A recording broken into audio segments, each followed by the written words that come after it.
Bonjour à tous. En fait, aujourd'hui, je vais essayer de vous rendre la vie la plus facile. En fait, dans Visual Studio Code, depuis le début de la session, des fois, on utilise des snippets, des extraits de code, et on s'en rend peut-être pas nécessairement compte. Mais ici, j'ai créé un fichier JavaScript, en fait. Et on va faire un test. Si je fais, par exemple, for, on voit que dans le menu contextuel, la deuxième option nous permet de créer une boucle pour, sans avoir à tout taper, dans le fond, la syntaxe.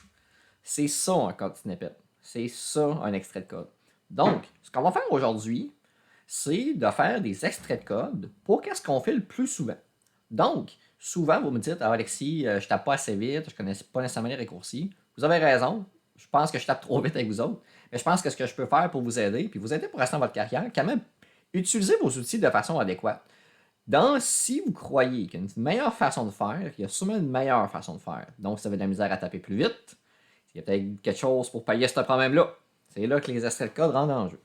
Donc, on pourrait peut-être essayer d'identifier, en fait, c'est quoi les genres d'extraits de code qu'on pourrait peut-être avoir besoin.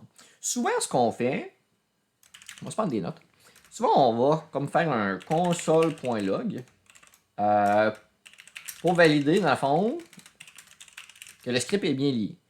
Et que le script est correctement. Pourquoi il faut qu'on l'écrit à tous les fois? Pourquoi? Il faut arrêter de faire tout le temps les affaires en double et en triple. Prenez-les en note, on va l'automatiser cette affaire-là. Par la suite, qu'est-ce qu'on voudrait faire? C'est faire un console log d'une variable.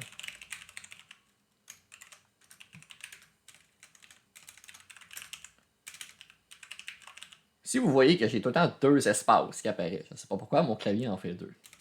Il va prendre le bord. On va faire un console log d'une variable. Après ça, qu'est-ce qu'on fait tout le temps aussi? On fait un document.query selector pour récupérer un élément HTML.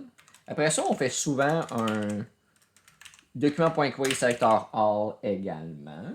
Y a-t-il d'autres choses que j'oublie qu'on utilise? C'est pas mal ça qu'on utilise le plus souvent. Donc, ce qu'on va faire, c'est que devant vous, je vais vous montrer comment faire un code snippet. Puis en quoi que ça peut vous... Ben, en fait, je pense que vous le voyez, c'est pour nécessairement aller plus vite. Donc, si, pour créer un code snippet, en fait, pour ouvrir cette fenêtre-là, qui est à gauche, il faut aller dans File, Préférences, User Snippet.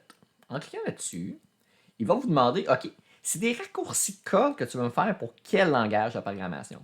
Ce qu'il faut comprendre, c'est que les snippets, les extraits de code, seront uniques par langage de programmation. Donc, si par exemple, vous créez un nouveau fichier et vous essayez par exemple de faire un snippet personnalisé que vous avez, assurez-vous que le langage du fichier soit vraiment JavaScript, dans votre cas à vous autres. Comme moi ici, mon fichier de droite, c'est mon fichier JavaScript. Soyez-vous qui est en JavaScript, sinon les snippets ne marcheront pas. Donc, pour revenir ici, préférence, User Snippet, on va choisir JavaScript dans notre console. Donc, ce que ça va pour faire, c'est d'ouvrir le fichier ici. Donc, si on regarde un peu qu'est-ce qui est écrit en fait dans la structure, en fait que ça dit, entre autres, c'est que ce qu'on veut faire pour un code snippet, en fait, c'est de combiner certaines lettres pour dire, OK, affiche-moi quelque chose. Donc, par exemple, si je fais for, FOR, il m'affiche dans le menu, ceci. Ça me permet de faire ma boucle. Donc, ce qu'on va faire, pour, on commence toujours, si on regarde la structure ici, par c'est comme un élément unique, c'est comme une clé unique dans toute la collection. Dans le fond, ce qu'il faut comprendre ceci, c'est que c'est un tableau, en fait. C'est un tableau clé-valeur. La clé étant la valeur étant entre les guillemets, celle-ci doit être unique dans votre fichier. Vous ne pouvez pas avoir deux fois la même valeur ici. Donc, première chose qu'on pourrait peut-être faire, je vais juste copier-coller parce que je suis lâche. En fait, c'est qu'on va afficher un message dans la console du navigateur pour indiquer que le script est correctement lié. C'est ce qu'on fait majoritairement. Donc, on met un espace, on met les deux points, et on met les accolades comme ceci. Donc là, si vous voyez, vous enregistrez votre fichier, vous mettez votre souris vis-à-vis, il dit, hey, il manque des propriétés dans ton truc. Il n'est pas terminé encore, c'est pour ça qu'il se plaint. Première chose qu'on doit mettre, si on regarde ici l'exemple, le préfixe, en fait, se veut d'être la combinaison de la touche qu'on veut faire. Donc, par exemple, ici, si on écrit préfixe, PRE, vous faites juste tab pour compléter. il va tout de suite mettre la préfixe entre guillemets, mettre le 2 points, puis tout de suite, dans le fond, définir la valeur à côté. Donc, par exemple, moi, pour console log, pour le script, moi, j'aime bien garder la nomenclature d'utiliser la première lettre des mots. Donc, console log script. Donc, CLS. On va faire une virgule. Si CLS est dur à retenir pour vous, vous pouvez utiliser d'autres choses. Vous pouvez écrire console log script si vous voulez. C'est libre à vous. C'est un gars de shortcut. Donc, CLS, par la suite, on va y aller avec le body. Le body, en fait, c'est pas des guillemets qu'il faut mettre, c'est vraiment un tableau. Donc, ça va être entre accolades. Ici, ce qu'il faut faire, c'est définir les valeurs, dans le fond, donnez-moi une seconde. C'est définir les valeurs, dans le fond, pour chacune des lignes qui va apparaître à l'écran. Donc, par exemple, le snippet pour for, une ligne, deux lignes, une ligne vide, et une autre ligne. Donc, nous, la première ligne, ce qu'on va vouloir faire, c'est écrire console.log en parenthèse. Et on peut tout de suite mettre le point-virgule à la fin pour ne pas l'oublier. Ici, là, ce qui est important à retenir, vu qu'on doit mettre du texte, on met toujours entre guillemets. Le problème, c'est qu'on est déjà entre guillemets ici. Donc, le fichier JSON ne sera pas capable de comprendre notre configuration. Donc, pour ce faire, il faut utiliser un caractère d'échappement qu'on appelle. Il faut mettre le backslash guillemets. Donc, le JSON fait comme ah, ok, tu veux que j'interprète ceci comme un guillemet pour ton chaîne de caractères et non pour la fin de ma commande ici. Comme ça. Donc, on va écrire notre message. Donc, le script est correctement lié. Donc là, on va remettre un backslash n, un backslash et mettre notre guillemet. Donc ça va afficher vraiment notre ligne telle quelle. Par la suite, on va faire une virgule et mettre un autre valeur. La valeur va être signe de pièce 0. Bon, signe de pièce 0, qu'est-ce que ça veut dire en fait? C'est que signe de pièce 0, tel qu'il est écrit dans la documentation, c'est que c'est pour la position finale du curseur suite à notre saisie. Donc, après ça, la valeur qu'il nous manque à mettre, on peut faire une virgule à la fin ici du crochet. Faire Enter, c'est la description. Donc, on peut y aller peut-être de façon plus cute, plus simple. Donc, afficher un message dans la console du navigateur. Quand même pas mauvais. Donc, si j'enregistre ceci, vous voyez que mon fichier n'est pas enregistré parce que j'ai un sac blanc à côté du nom du fichier. Je vais l'enregistrer. Donc là, je vais m'enlever ceci. Si je fais CLS tab, vous voyez, vous avez touché à 4 touches et votre ligne est faite. Et vous êtes même sur la bonne ligne pour continuer après. Donc, vous voyez peut-être un peu la puissance de ça. Moi, j'ai écrit CLS parce que c'était mon préfixe ici. Prenez en note de toujours enregistrer votre fichier avant de faire des tests. Ça se peut, des fois, que la synchronisation automatique des snippets ne fonctionne pas. Ça se peut que vous avez à fermer Visual Studio Code et de le réouvrir pour que ça fonctionne. Ça se peut. Donc, si ça ne marche pas, capotez pas. Donc, ceci était le premier. On va en faire un autre. On va faire on va créer une variable. Ici, on va l'appeler letPewPew, parce que c'est tout le temps l'exemple que je prends. Pew égale à PewPew. Donc, ce qu'on va faire, c'est qu'on va se créer un autre snippet. Donc, vu que c'est un objet qui contient plusieurs éléments, on va faire une virgule ici. Enter. Donc là, on va commencer une nouvelle. Donc, entre guillemets, on va écrire, c'est qu'est-ce qu'on veut faire? C'est afficher une variable dans la console du navigateur. On va enlever chose de trop. Donc, à la fin, 2 points. On passe sur Enter pour accepter la proposition de Visual Studio Code, qui va mettre les crochets. Donc là, la même chose ici. Donc, on va avoir un préfixe. Donc, console log variable, donc CLV. Moi, c'est mon choix que j'ai fait. Vous pouvez changer pour autre chose, il n'y a pas de problème. Par la suite, ce qu'on veut faire, c'est de marquer le body. Donc, pour le body, on se rappelle que c'est entre crochets. Accolade, crochet. Donc, ici, La première ligne va être console.log. Comme ça, on va mettre le point virgule dessus. Donc là, la subtilité ici, c'est qu'on va mettre un signe de pièce 1.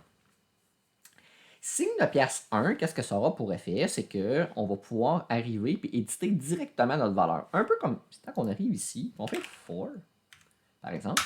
Vous voyez que ici, l'index, c'est dans le même principe que le signe de pièce 1. Donc, si je change la valeur ici, je marque, mettons, QQ, ça se reflète partout où il y avait des signes de pièce 1. Donc, si j'en avais plusieurs, tous les endroits qui ont signe de pièce 1 vont avoir la même valeur.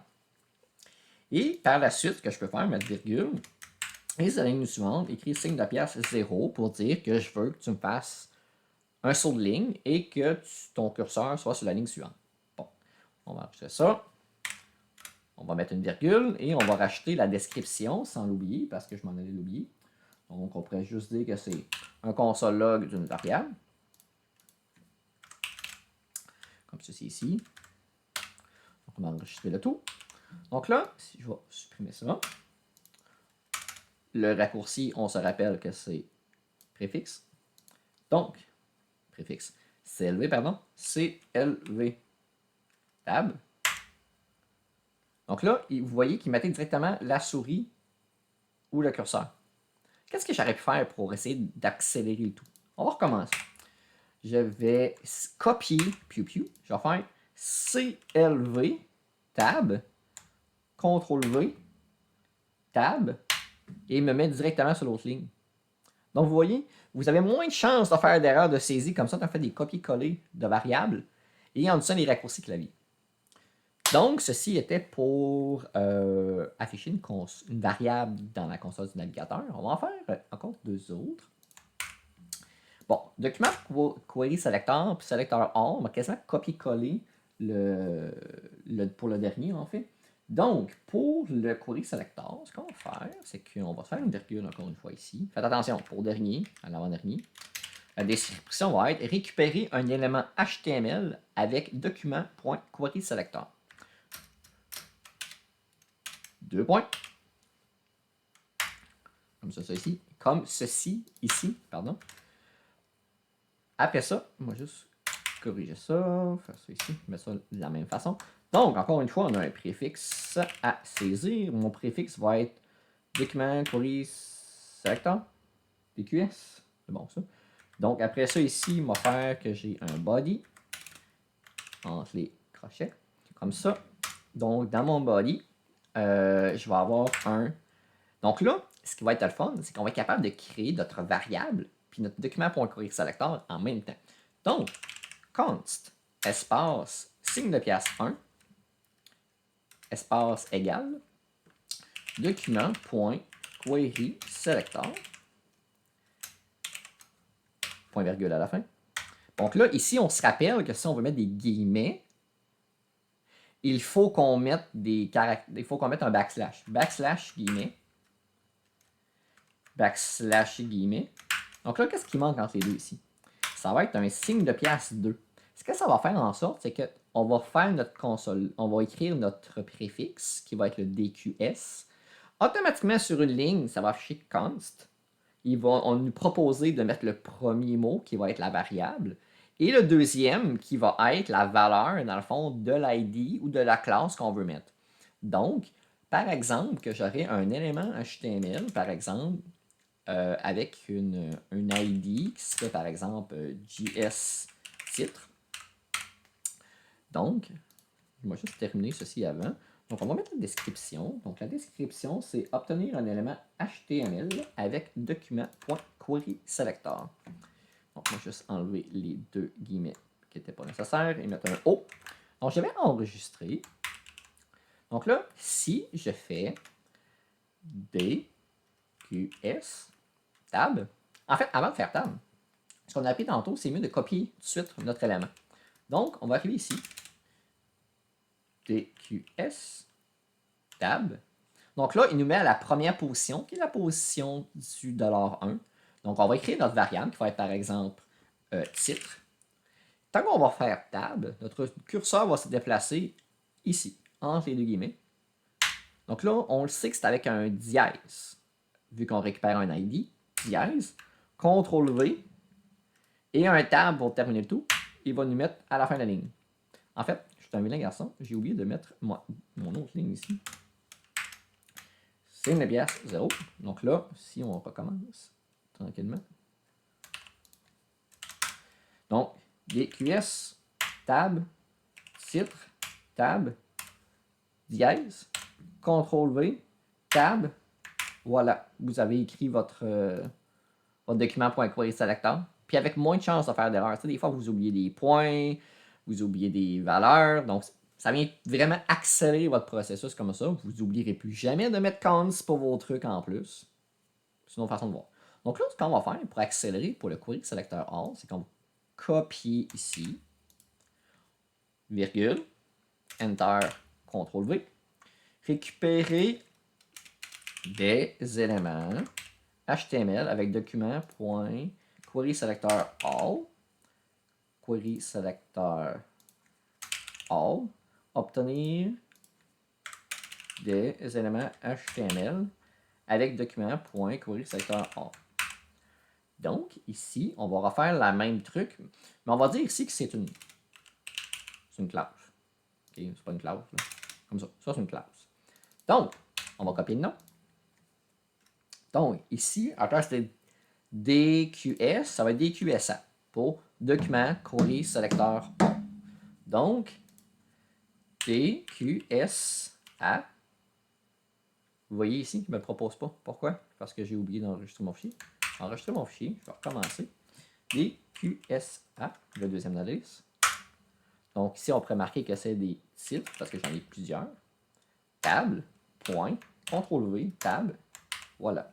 Vous avez votre déclaration de document.query selector all. Comme ça, moins de chances de faire d'erreur. Donc, la vidéo était un peu long. Je m'en excuse, mais je pense que on devrait prendre le temps de regarder tout ensemble. Prenez pour acquis que cette technique-là, en JavaScript, peut fonctionner en HTML, peut fonctionner en CSS, aussi en PHP tant que vous allez arriver cet hiver. Donc, gardez ceci en là. Donc, c'était tout. Merci beaucoup.